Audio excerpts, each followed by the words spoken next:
algumas questões importantes dentro do processo de alfabetização. Mas vou me apresentar, então. Eu sou a professora Patrícia Botelho, sou mestre e doutora em distúrbios do desenvolvimento, tenho um doutorado também em psicologia pela Universidade de Luxemburgo.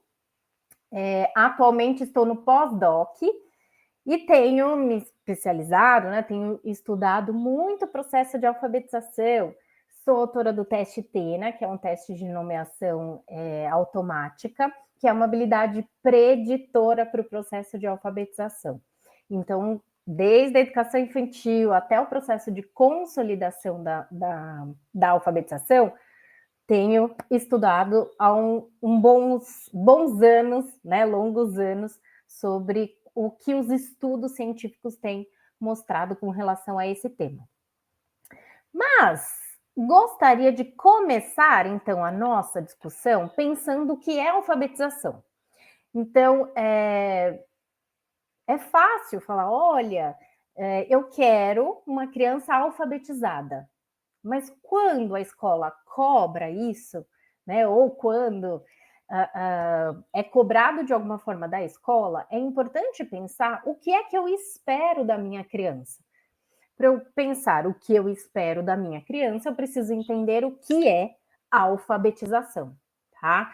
Então, o termo alfabetização significa adquirir, né, leitura e escrita no sistema alfabético, que é o português.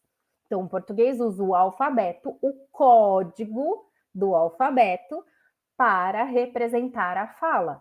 Isso envolve alfabetizar, ensinar essa relação letra-som em um sistema de escrita alfabético. Mas o que seria, então, letramento? A gente escuta muito, né? Alfabetização e letramento, alfabetização e letramento. O que é o letramento? O letramento tem um enfoque no uso social da leitura e da escrita. Então, como eu posso usar esse conhecimento em relação à leitura e escrita, ou seja, como é que eu posso usar a alfabetização dentro desse contexto social, em práticas sociais, que aí é o que se considera como letramento. Aqui o letramento foca em uso social, práticas sociais da leitura. Então, a alfabetização e letramento caminham junto dentro desse processo. E mais recentemente surgiu aqui no Brasil o termo literacia. Esse termo já é mais usado na literatura internacional. Literacia, ele vai tanto envolver a alfabetização quanto o letramento. Por quê? O termo literacia, ele está relacionado com adquirir a leitura escrita em níveis desde o mais básico até o mais complexo. Então, eu adquirir a capacidade de ler tanto um texto simples quanto um texto muito complexo. Então, por exemplo, eu sou alfabetizada, tá? Claro, se eu pegar um texto de engenharia, que não é a minha área, eu não conheço as palavras, muitas das palavras, né? Não conheço ali muitos dos conteúdos, eu farei a leitura? Farei, eu consigo fazer a leitura. Por quê? Porque eu atingi, né, o último nível de literacia, eu tenho essa compreensão completa do uso, né, dessas habilidades de alfabetização. Mas também eu preciso do uso social, aplicar esses conhecimentos dentro desse contexto social, tá? Então, o que é alfabetização? Então, se eu entendo alfabetização, quando eu falo em alfabetização, aquilo que se espera, por exemplo, né, que se cobra a alfabetização, é que a criança adquira essa habilidade de fazer correspondência letra-som. Letra-som, entender essa correspondência, ela conseguir decodificar e codificar esse código, tá? Bom, mas o que seria, então, essa alfabetização baseada em evidência científica? Tá? A alfabetização baseada em evidência científica, ela vai se pautar em práticas que estão relacionadas à pesquisa científica, ao estudo científico. Qualquer estudo científico, né? Não, eu preciso pensar em alguns métodos de análise para eu determinar que é uma evidência científica, tá? Então, eu preciso de um conjunto de estudos, conjunto ali de pesquisas específicas que mostram que aquela, né, evidência, aquele método, ele é comprovado ou não, tá? Então, um ponto importante eu preciso pensar o que é uma evidência. Nem todo estudo científico, nem todo artigo científico é uma evidência. Evidência é um conjunto de várias pesquisas que conversam ou que falam sobre o mesmo assunto, tá? Então é importante pensar que nem toda pesquisa ela é uma evidência. Eu preciso desse conjunto, né? Eu preciso dessa comprovação em conjunto, tá? E para eu pensar, né, pensando já em princípios dessa alfabetização baseada em evidência, esses princípios, né, eles são, né, ou foram construídos, ou o que eu trouxe aqui para a nossa discussão são habilidades já consolidadas dentro de um conjunto bem grande de pesquisas e estudos, né, que mostram que essas habilidades, sim, formam essa estrutura do processo de alfabetização, tá? A primeira delas ali que eu destaco é a consciência fonêmica. Então, a capacidade de identificar, manipular sons da fala e conseguir utilizar esses conhecimentos para uma leitura no sistema alfabético é importante. E aí, por quê? A consciência fonêmica, ela faz a criança ou o adulto, né, pensar sobre a linguagem, né? Então, a consciência fonológica ela é uma habilidade chamada metalinguística. O que é isso? Ela estimula o pensar sobre a linguagem. Então, quando eu falo assim, se eu tirar o de falta, que palavra que eu formo? Então, eu tiro um som, que é o F, né? O som da letra F, e tem uma nova palavra, alta.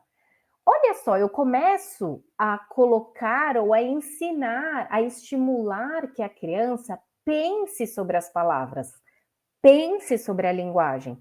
Isso vai facilitar muito quando ela encontrar uma palavra nova, quando ela precisar escrever uma palavra nova, porque ela já vai conseguir usar esse raciocínio para o uso da leitura e da escrita, tá? Um outro ponto importante, trabalhar com a correspondência grafema-fonema, estimular a decodificação. O que é decodificação? Decodificação é eu entender que existe um código, ou seja, as letras são um código. E esse código representa a nossa fala. Eu consigo transformar aquilo que eu estou vendo visualmente em um som. Então, eu uso o código, eu decodifico, eu entendo aquele código. E para isso, eu preciso do ensino explícito dessa relação letra-som, letra-som. Por quê? A linguagem oral, a gente aprende desde que a gente tenha um ambiente que estimule essa linguagem, tá? Então, vou ali estar dentro do ambiente, vou por imitação, né? Por reforço, eu vou aprender a falar as palavras. Mas o código escrito, as letras, elas foram criadas pelo homem, ainda não é algo geneticamente pré-programado. Isso significa que precisamos explicitamente ensinar. Se eu não mostrar o código, não ensinar o código, eu não vou conseguir entender essa decodificação. Tá? Um terceiro ponto é a fluência de leitura. Por quê? Né? E aí, o que é fluência? Fluência envolve essa automatização da leitura. Mas fluência não é somente ler rapidamente. Fluência é ler com velocidade, precisão e prosódia adequada. A fluência, ela é essencial para a compreensão da leitura. E aí, por quê? Sabe aquela criança, lá no começo da alfabetização, que ela acaba de ler a palavra, ela não lembra o que ela acabou de ler? Por quê? Ela gasta muita energia. Ela gasta muito processo cognitivo para conseguir decodificar, entender aquela letra e lembrar do som, entender a letra, lembrar do som, tá? E aí ela gasta muita energia naquilo. Não sobra recurso cognitivo e de memória para ela compreender aquilo que ela está lendo. Por isso a fluência de leitura é importante para a compreensão. Quando eu torno essa habilidade automática, automatizada, né, essa decodificação mais automatizada, eu consigo liberar a minha memória para prestar atenção naquele conteúdo. E aí eu compreendo o que eu estou lendo, tá? Outro ponto, trabalho com vocabulário e compreensão de textos. Então, conhecer as palavras. Aqui eu falei do texto de engenharia, eu terei problema de compreensão, provavelmente, né? Não problema, uma dificuldade um pouco maior do que se eu ler um texto de neurociência e educação. Porque eu estou acostumada com as palavras, eu conheço o vocabulário. E isso é importante para eu construir, fazer inferências do texto, ter uma coesão, né? Entender as ideias, fazer relações. Então é importante que eu trabalhe vocabulário, porque se eu leio o texto e eu não conheço o vocabulário, terei dificuldade em entender o que aquele texto está falando. Tá?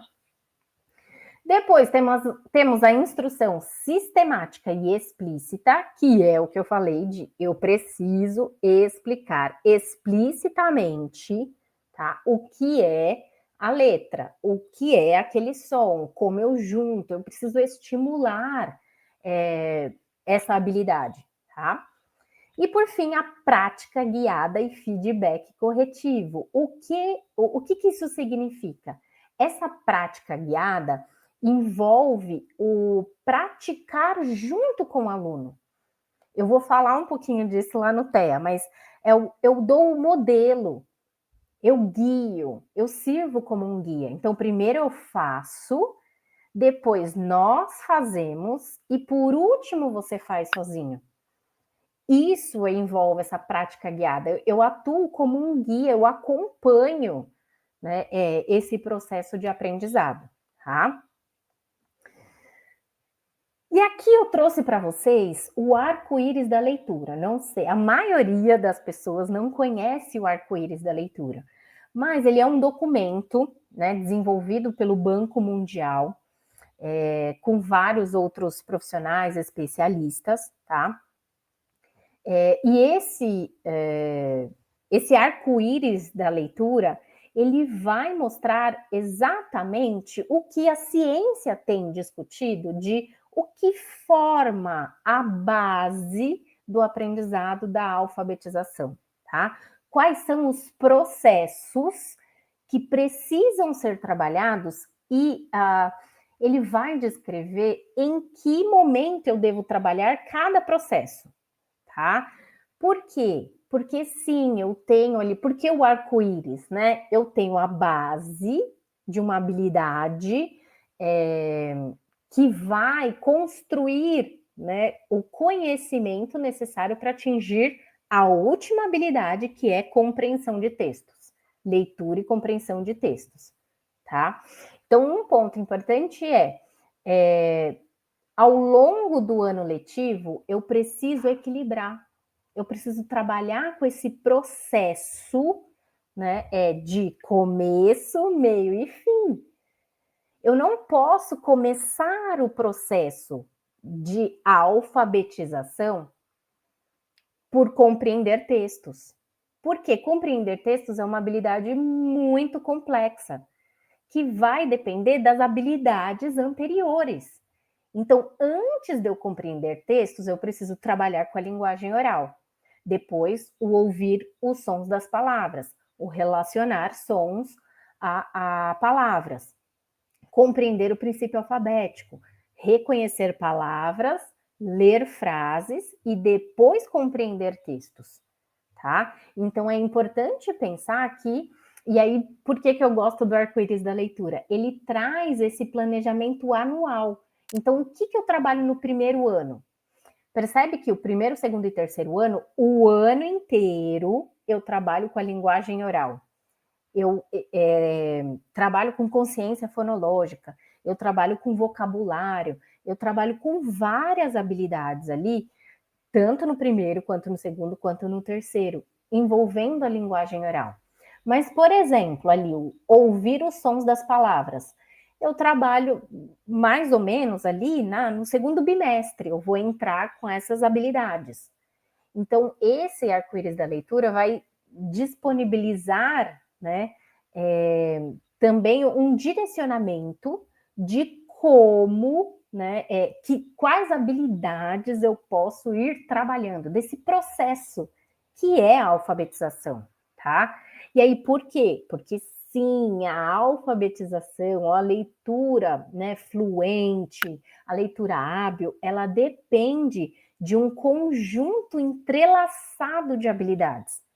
Ela não é uma habilidade única, ela é uma habilidade complexa que depende, sim, de vários fios ali da corda, tá? Que vão juntos, sim, entrelaçando e formando o que a gente chama de leitura hábil. Então, se pensarmos, né, a leitura ela envolve aquelas habilidades relacionadas à compreensão da linguagem. Então, que conhecimento prévio que eu tenho? Eu sei o que é, por exemplo, uma borboleta antes de ler um texto de borboleta? Eu sei, por isso que se discute, né, a importância de falar sobre temas importantes. Então, hoje tem se discutido muito falar sobre habilidades socioemocionais, ou falar sobre o meio ambiente, sobre o cuidado com o meio ambiente, porque isso envolve conhecimentos prévios. O trabalho com vocabulário também, a estrutura da língua. Então, como que é o português, que é diferente do inglês, tá? O raciocínio verbal, conseguir pensar, e aqui eu não estou falando nem de leitura ainda, estou falando desse recurso de pensar utilizando a linguagem oral ainda, tá? E conhecimentos de literacia, que envolve saber o que é um livro, o que é a capa do livro, como se dá a leitura da esquerda para a direita, isso envolve essa compreensão da linguagem. E eu tenho um outro conjunto de habilidades que são importantes para o reconhecimento de palavras. A consciência fonológica é uma das principais habilidades para eu trabalhar reconhecimento de palavras. Por quê? Porque é a consciência fonológica que vai me ajudar a pensar sobre esses sons, juntar esses sons. E isso vai favorecer conhecer palavras, entender como as palavras são formadas, conseguir formar palavras, tá? E aqui também no reconhecimento de palavras eu tenho a decodificação, que é ver um som, ver uma letra, acessar o som, ver uma letra, conseguir decodificar esse código alfabético, e o reconhecimento automático. Depois que eu consegui, que eu já li várias vezes, já guardei essa informação, agora eu consigo acessar essa informação, tá? Mas, se eu estou falando de um processo de alfabetização, tá? Eu preciso, antes de explicitamente trabalhar com a alfabetização, pensar como que eu preparo as minhas crianças ou os meus conhecimentos para receber essa complexidade que envolve a leitura e a escrita também, tá? Então, como que eu preparo esse meu processamento cognitivo? Como que eu preparo as minhas crianças para quando chegar de forma mais explícita, de forma mais intensa o processo de alfabetização, a minha criança já esteja mais preparada. Para isso, as habilidades preditoras são importantes. Preditora, porque prediz, quando eu digo prediz, se essa criança tem esse preparo lá na educação infantil, que podemos chamar de pré-alfabetização, não é alfabetizar na educação infantil, mas é preparar essa criança, é conseguir construir essa estrutura cognitiva para que a criança consiga, lá no primeiro ano, começar sistematicamente a alfabetização, tá? Quais são as habilidades preditoras? Aqui eu trago para vocês algumas habilidades preditoras. Existem outras habilidades, mas os estudos científicos têm apontado que essas são as habilidades que mais fortemente estão relacionadas com o processo de alfabetização, tá? O conhecimento alfabético, e aqui conhecer o nome, a forma e o som das letras. A consciência fonológica, né, que a Lu fala lindamente, de uma forma tão importante, e a Neurosaber tem vários ali instrumentos, vários materiais que trabalham com a consciência fonológica, justamente porque é uma habilidade muito importante para esse processo de alfabetização, tá? A nomeação automática rápida, ou de números e letras, ou de objetos e cores, que quase ninguém conhece ainda, né? Mas que é uma habilidade também importante, que envolve ver um símbolo, acessar o som, ver um símbolo, acessar um som. Isso fazer rapidamente. O que fazemos durante a leitura? A gente vê um símbolo visual, acessa o som, vê um símbolo, acessa um som, vê um símbolo. Olha só, quanto mais rápido é esse processo, mais rápido a minha leitura, mais fluente a minha leitura. Por que eu não trabalho esse processo cognitivo antes, lá na educação infantil? Aqui vem a nomeação automática rápida. É essa habilidade que vai preparar o meu sistema cognitivo para, né, esses processos mais fluentes. A escrita ou escrita do nome e a memória fonológica também são habilidades importantes. Então, se eu pensar, discutimos até aqui o que é alfabetização e quais as habilidades importantes, pensando nesse processo que envolve alfabetizar, tá? Mas e se eu pensar na alfabetização e o TEA?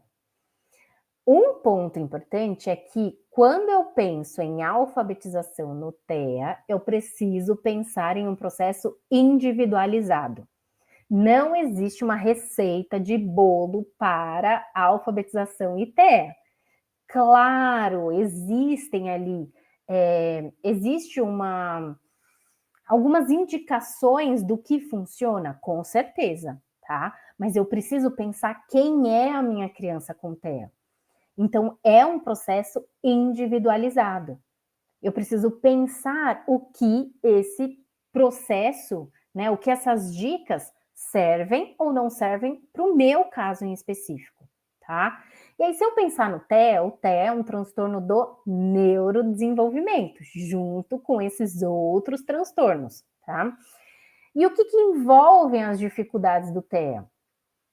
Duas principais dificuldades ali, né? Que são os prejuízos de comunicação e interação social e os padrões repetitivos e restritos de interesse e comportamento. A grande questão é que eu não tenho ali um medidor de autismo, não. Por isso chamamos de espectro. Isso é muito variado. O como esse déficit de comunicação e interação social aparece em cada caso é muito distinto de um caso para o outro. Por isso, o processo de alfabetização deve ser individualizado, pensado no meu caso em específico. Porque o como aparecem os padrões restritos e repetitivos em cada caso também é diferente. Então, existe uma diversidade muito grande de como esse processo vai se dar. Então, as crianças com TEA apresentam uma ampla variação nas habilidades cognitivas e linguísticas também. E isso vai impactar na aquisição da leitura e da escrita. Então, se eu pensar ali em árvores, né, eu trouxe essa imagem porque ela vai demonstrar a diversidade que existe no TEA. Então, as árvores distintas representam perfis de desenvolvimento distintos, que no TEA também é muito perceptível, né, essa variabilidade. As flores de formas variadas podem representar habilidades cognitivas distintas. Os balões representam as habilidades que eu já tenho ou que eu tenho dificuldade. Então, eu preciso pensar nessa variabilidade. Enquanto algumas crianças com TEA têm fortes habilidades visuais e de decodificação, outras vão ter mais dificuldades com compreensão e abstração linguística. Ou eu posso ter dificuldades de decodificação, mas conseguir compreender, abstrair por meio da linguagem. Então, a chave para eu pensar nesse processo de alfabetização é entender quem é a minha criança. O que ela já sabe fazer? O que ela não sabe fazer? E aí, por que eu comecei a nossa discussão apresentando o processo de alfabetização? Porque aonde a minha criança parou no processo de alfabetização? Por quê? Porque eu vou, a partir desse ponto que ela parou, retomar os próximos conhecimentos. Então, eu preciso conhecer o que é alfabetização, entender os processos que envolvem a alfabetização em si, né? Para depois eu pensar aonde está a minha criança, conhecendo essa criança e pensando que a identificação precoce dessas dificuldades, ou seja, o trabalho lá com aquelas habilidades preditoras, olhar para a educação infantil é muito importante aqui no processo de alfabetização, tá? Mas existem algumas estratégias baseadas em evidência que auxiliam nesse processo de alfabetização no TEA. O ensino estruturado, o uso de recursos visuais e o uso da tecnologia assistida, tá? Então, se eu pensar nessa variabilidade, existem alguns prejuízos que são descritos, em grande parte das crianças com TEA. E aí, por isso que eu falo em grande parte. Não é 100% das crianças que terão prejuízo de integração sensorial, de funções executivas, que terão boas habilidades visuais. A grande maioria apresenta, mas não são todas, não são 100% dos casos. E aí, por isso que, de novo, preciso conhecer quem é a minha criança, o que ela já sabe, o que ela não sabe, tá? Então, quais são as estratégias? Aqui eu trago para vocês algumas estratégias que já são muito bem consolidadas e descritas como importante aqui no processo de alfabetização no TEA. O primeiro deles é o método fônico e multissensorial. Então, utilizar o conhecimento da consciência fonológica, de como se dá esse pensar sobre a linguagem, entender essa relação, utilizando diferentes habilidades sensoriais, é muito importante. Então, até na nossa outra neuroaula, eu falei do Letrinhas Divertidas, aqui da Neurosaber. Adoro letrinhas divertidas, porque eu acho que ele traz não só o visual, mas a questão do pegar no material, eu conseguir manipular esse material. Isso, pensando nessa abordagem explícita e sistemática, nesse diagnóstico individualizado que essa criança faz, no cumulativo, entender a alfabetização como um processo, tá? O ensino explícito e sistemático eu não posso esperar a criança adquirir por ela mesma a decodificação. Não, eu preciso explicitamente ensinar que aquela letra tem um som, que se eu juntar aquelas letras, elas formam uma palavra. Então, explicitamente. Sistemático, aí eu trago lá o arco-íris da leitura. Eu tenho um sistema, um progresso específico, uma hierarquia de processos que precisam ser trabalhados, tá? O uso da tecnologia assistida é muito importante. Por quê? Né? Muito reforçador e motivador trabalhar com tablet, celular, computador, tá? Aqui eu trago para vocês uma dica de um material, né, de um capítulo de um livro que traz ali aplicativos que já são disponíveis para trabalhar com TEA e aqui especificamente para trabalhar com síndrome de Down, né, que é trissomia do 21 e o TEA, tá? Então ele descreve o nome do aplicativo, se ele é pago ou não, como, né, você consegue adquirir. Então é uma dica para vocês aqui de aplicativos já, tá? Que existem para trabalhar com TEA. Então, ali, ó, comunicação, vai trabalhar comunicação, está relacionado à educação, está relacionado com o cotidiano da criança, tá? Um outro ponto que eu trago para vocês é o uso de pictogramas e material visual rico, tá? As crianças com TEA tendem a responder melhor a estímulos visuais. Então, se eu usar, né, junto ali com o trabalho de consciência fonológica, e aí também volto no letrinhas divertidas, se eu usar o visual da letra, ele pega na letra e ele consegue olhar a imagem, tá, da escova de dente, ele consegue guardar muito mais a informação do que só apresentar a letra sozinha, tá? Então, usar esse material visual é importante. E aí, por quê? Né? Porque ele vai conseguir guardar a informação não só pelo auditivo. Se eu tenho um prejuízo de comunicação e interação social, as chances de eu perder informações, né, quando ela é só auditiva, verbal, as chances são maiores do que se eu tiver esse apoio visual, tá? A questão da intervenção precoce é muito importante. Aí, de novo, eu volto para a educação infantil. A importância da educação infantil trabalhar com essas questões relacionadas à linguagem escrita, apresentar esses conteúdos relacionados à linguagem escrita, tá? Outra dica que eu trago para vocês é a abordagem TIT. O que é, né, essa abordagem? É o ensino estruturado, é a estruturação desses conteúdos. Então, eu trago uma estrutura para o ambiente com pistas visuais, com cronogramas, com organização física do espaço. Aqui, por exemplo, eu tenho o cantinho da leitura, eu tenho um cantinho da lição, da hora da lição, eu tenho um cantinho da hora da brincadeira, né? Então eu crio essa estrutura ou esses cantinhos de atividades para que a criança consiga se estruturar e ter também uma previsibilidade, tá? Previsibilidade é importante aqui.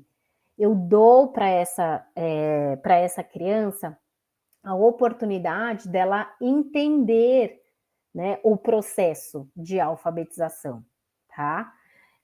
Então é importante essa estruturação, estruturar o espaço físico, porque isso vai favorecer a autonomia, a compreensão das tarefas, o que eu faço primeiro, o que eu faço depois, porque eu vou ter visualmente uma rotina e eu sei que quando eu precisar fazer a leitura, eu vou ter que ir para aquele cantinho, né, da leitura.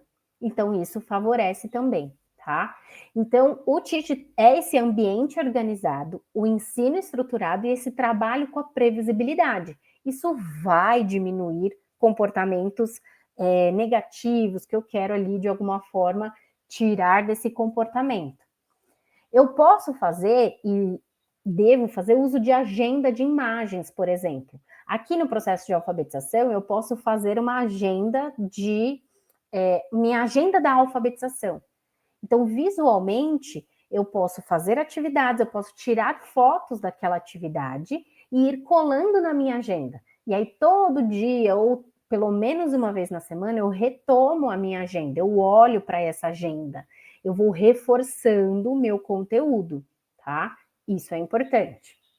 Aqui eu trago algumas imagens de unidade de ensino estruturado. Então, tá vendo que eu tenho cantinhos específicos ali, separados? Eu tenho a rotina visual da minha criança. É isso, o que eu vou aprender hoje? Como que eu vou aprender? De repente, fazer uma rotina de conhecimentos que ele já tem, né? Então, olha, hoje a gente aprendeu a letra A, então vamos colocar lá no nosso painel qual é a letrinha que a gente aprendeu. Deixa lá exposto. Esse apoio visual, tá? E aí, fecho, né, essa minha fala falando da importância da avaliação contínua aqui na alfabetização de crianças com TEA, tá? E aí, por quê? Porque eu preciso monitorar o progresso das habilidades de leitura e escrita. Volto lá no nosso arco-íris da leitura, na nossa corda da leitura hábil. Eu preciso entender qual é aquele fio da nossa corda que está mais frouxo. Qual que agora já consolidou, eu posso passar para o próximo. Então, preciso o tempo todo monitorar essas habilidades. Tá? Porque isso vai ajustar a intervenção, isso vai facilitar para que eu consiga envolver a família e a equipe multidisciplinar de atendimento daquela criança, tá? E aqui também eu trouxe uma dica, assim, de componentes de avaliação. Então, eu tenho ali a avaliação inicial. Eu vou fazer esse registro diário, vou acompanhando, né? Posso dar o feedback ali para as famílias do que está acontecendo, da evolução, tá? E aí, se eu pensar por habilidade, então, habilidade de consciência fonológica, qual era a meta? A meta é identificar o som inicial das palavras. Quando que eu comecei? Que tipo de estratégia eu usei? O progresso foi médio, tá? Observação. Reconhece os sons com apoio, mas ainda não sem apoio, tá? Então, uma dica também para vocês de como acompanhar esse processo de alfabetização e de intervenção também. Professor, eu vou entrar um pouco aqui, interromper aqui, tá? Eu estou olhando aqui os comentários.